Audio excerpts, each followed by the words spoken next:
pagi, salam sehat selalu, tetap semangat dalam situasi pandemi.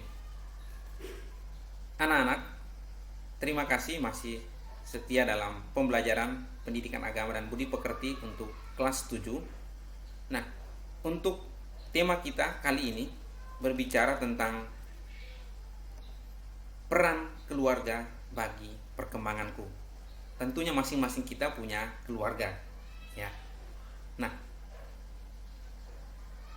adapun tujuan dari pertemuan kita dalam membahas tema ini diantaranya meliputi bahwa setelah pembelajaran ini Anda dapat memahami, pertama, mendeskripsikan keluarga yang ideal dan harmonis dengan tepat.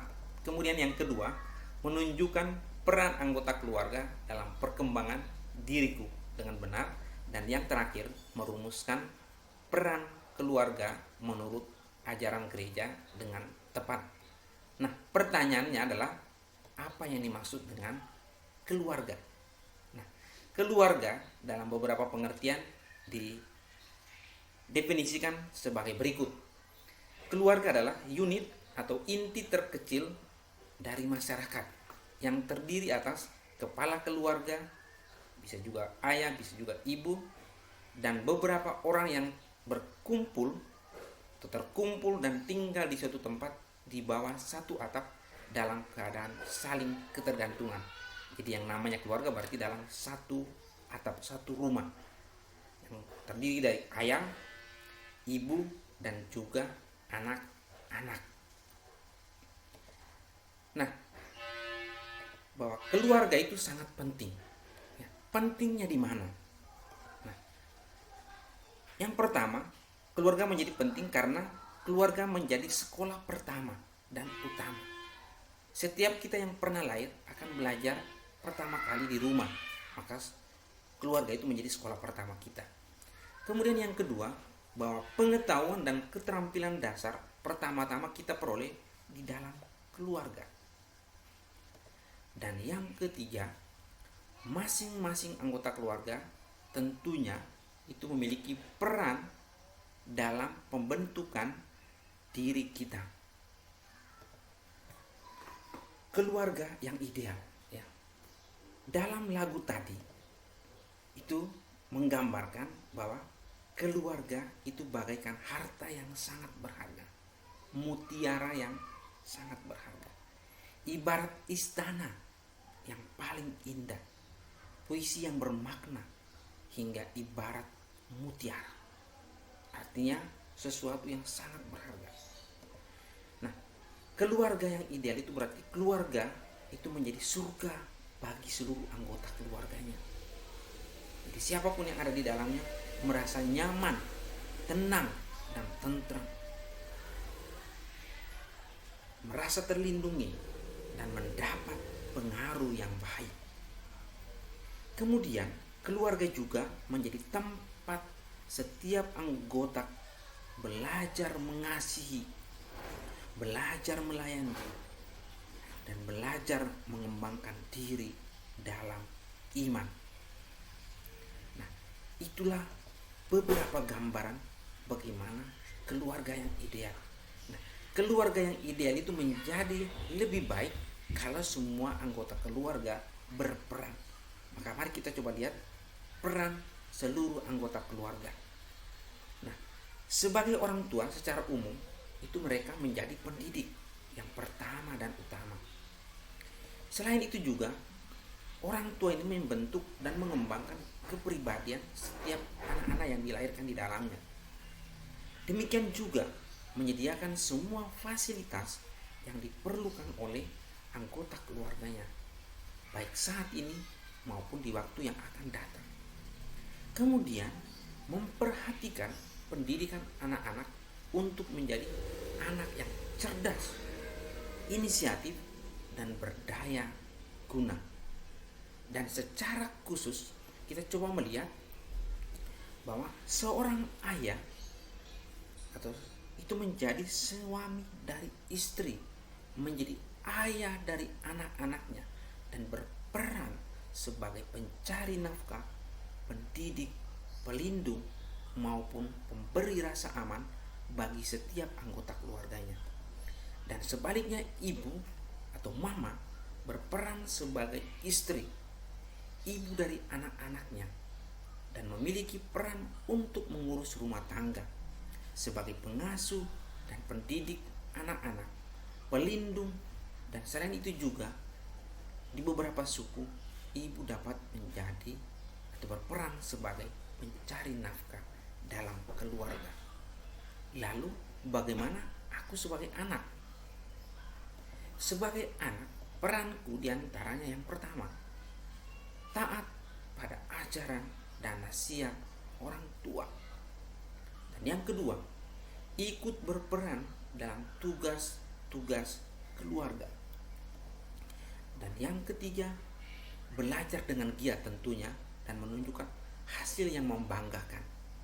Banggalah menjadi anak dengan menunjukkan hasil yang gemilang dalam belajarmu. Demikian juga menjaga nama baik keluarga dimanapun kita berada.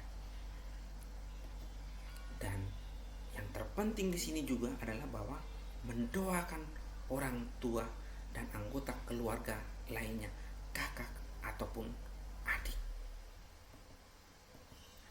Nah, di dalam menciptakan kehidupan keluarga yang harmonis, kita seringkali dihadapkan dengan berbagai tantangan, apalagi zaman sekarang.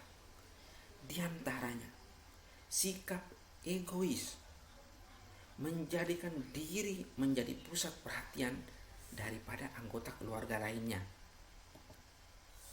Demikian juga kurangnya komunikasi antar anggota keluarga, sibuk dengan urusannya sendiri, sibuk dengan handphonenya, sibuk dengan hal-hal yang berkaitan dengan dirinya, akhirnya membuat tidak komunikatif.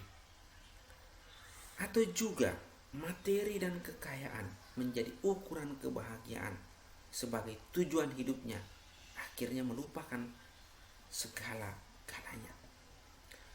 Kurang peduli terhadap kesulitan yang sedang dihadapi oleh anggota keluarga.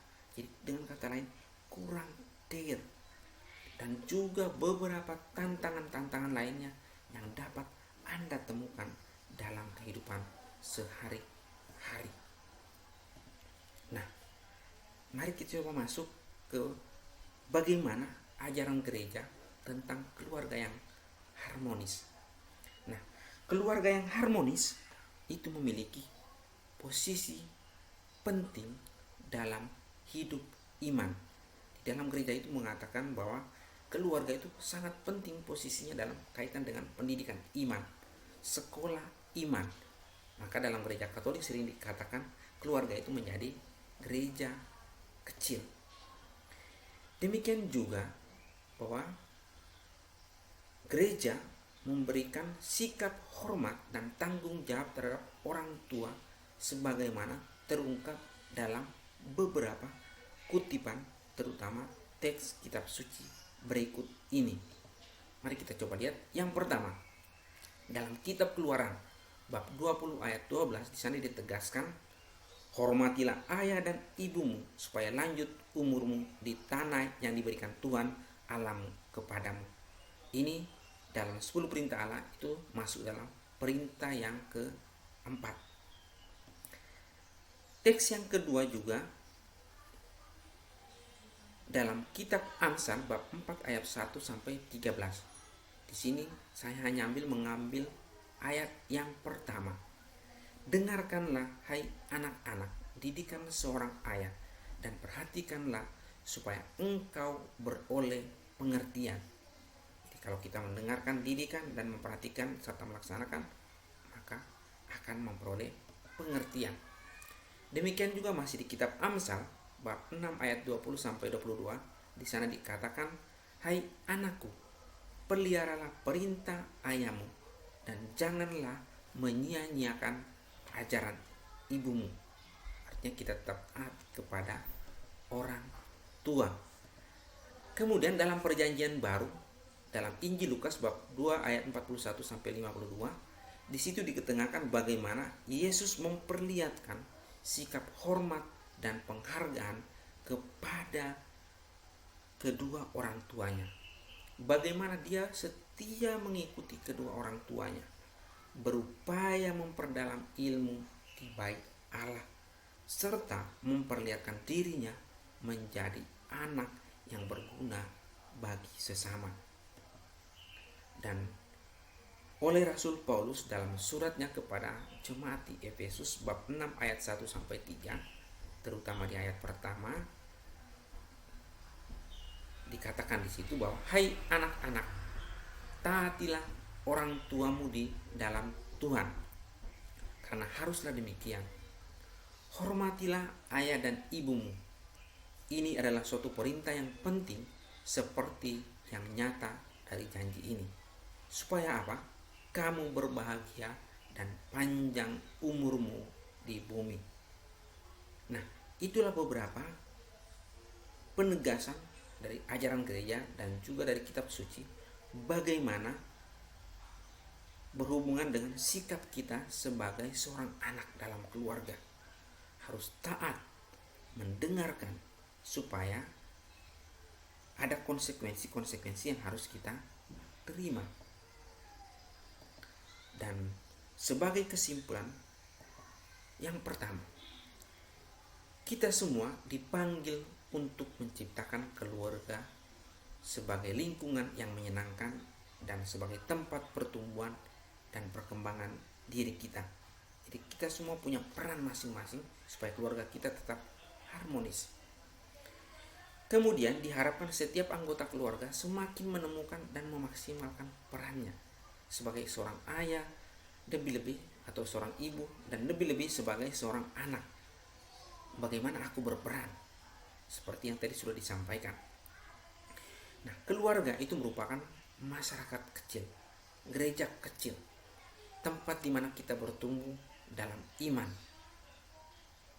Dan sebagai keluarga yang tumbuh dalam iman, kita meneladani keluarga Nazaret.